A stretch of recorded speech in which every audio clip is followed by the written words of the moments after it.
Hello, friends. Welcome to Story Behind Podcast. This is the show for people who love hearing a good story and who believe the world could use more positivity. We're the team behind GodUpdates and God2, and we hope these weekly short stories will brighten your day.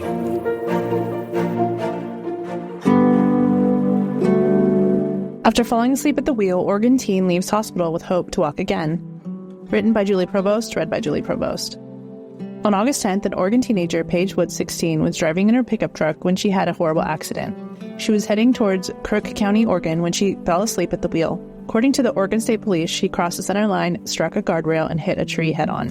The 16-year-old volleyball player broke both of her ankles and received internal lacerations to her liver as well as retinal damage. Because of blood clots traveling to her heart and brain, doctors had to put her in a medically induced coma. She also lost blood flow to her left leg, and there was a chance that they might have to amputate. Paige was an active person and a three-sport athlete. One of the first questions I asked the surgeons was, I know when she wakes up, one of her first questions will be, am I going to be able to walk again? Paige's mom, Heidi Wood, shares. When she asked that question, the doctors didn't have an answer. But a month later, they believe she will be able to walk again, although it will be a long road. Paige came out of the coma and is now in a wheelchair. And while her accident has changed her life forever, her family and community are standing with her with love and support.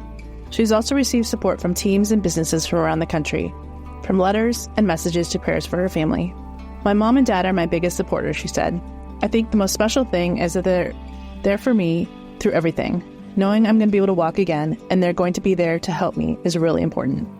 Paige was discharged from the hospital earlier than expected, and her family is remodeling their home to accommodate her new mobility needs.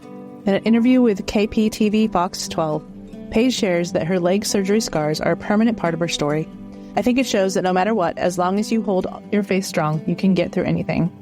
This is a long road, but we're going to get there, her mom said, when it comes to Paige walking again.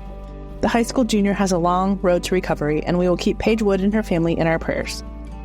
Heal me, Lord, and I will be healed. Save me, and I will be saved, for you are the one I praise. Jeremiah 17:14.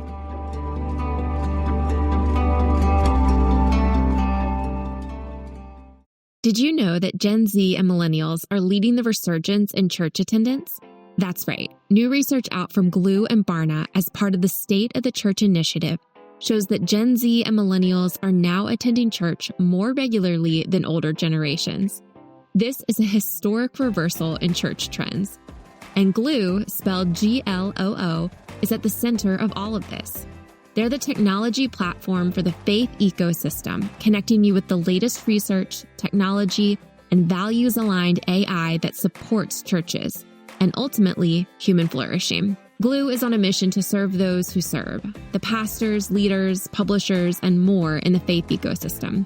That's high tech for a higher purpose. You can stay up to date with everything happening at GLUE and across the entire faith ecosystem by texting JOIN to 46816. And when you text today, they'll send you the latest research from GLUE and Barna about this historic church trend. Again, that's the word JOIN to 46816. You know, the Bible tells us, I will bless those who bless you. That's not just a nice sentiment, it's biblical prophecy. And it's a commandment from God, it's a calling, and right now we're called to act. The teachings of the New Testament are deeply intertwined with the Hebrew Scriptures. As Christians, we are called to honor and respect this shared heritage. The Apostle Paul reminds us in Romans 11:18, do not consider yourself to be superior to those other branches. If you do, consider this. You do not support the root, but the root supports you. Supporting the people of Israel is more than a belief. It's a biblical mandate. By partnering with the International Fellowship of Christians and Jews, IFCJ, we can live out this calling together. Just as the fellowship blesses God's children, we know that you will be blessed too.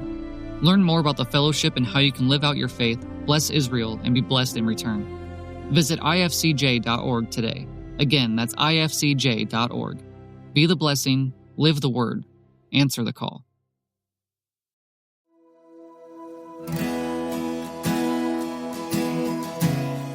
Teens saw a house on fire, kicked down the door, and rescued 2 dogs. Written by Heather Riggleman, read by Julie Provost. Teens saw a house on fire, kick down the door, and rescue 2 dogs. Can you believe it? Sometimes bravery doesn't look like a soldier in uniform or a firefighter with sirens blazing. Sometimes it looks like 3 17-year-old boys in sneakers and t-shirts running headfirst into a burning house because life, any life, is worth saving. On an ordinary Saturday in West Jordan, Utah, Carter Jacobson, Gabrielle Hernandez, and Cameron Essenberger were doing yard work when Gabrielle spotted smoke spiraling up the street. Within minutes, the 3 friends, along with Cameron's dad, were racing toward the flames. We all kind of made the decision to just run in, Carter said later. We knocked on the door. No one answered. I look through the window and I see a dog.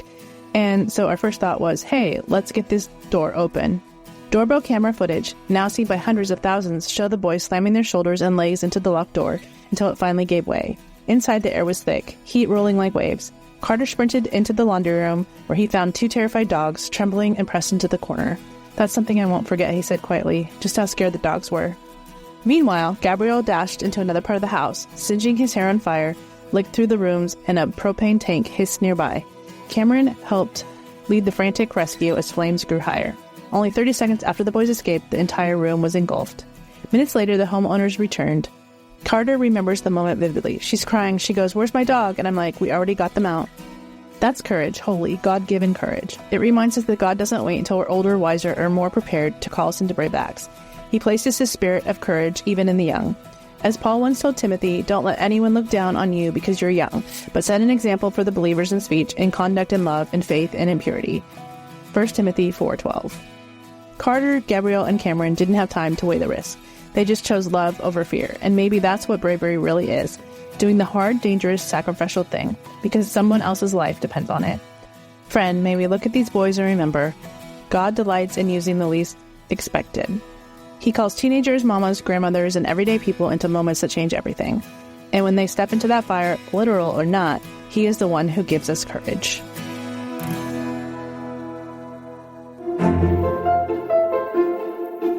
Thank you so much for listening to Story Behind Podcast. We're really glad you joined us for this week's story. To see photos and videos that may have been referenced in this episode, check out the links in the show notes. And if you enjoyed what you heard today, subscribe to our podcast, and please tell a friend about us. We'd also love it if you'd rate us and leave us a review. It really does help more people find us. Story Behind is a Salem Web Network production.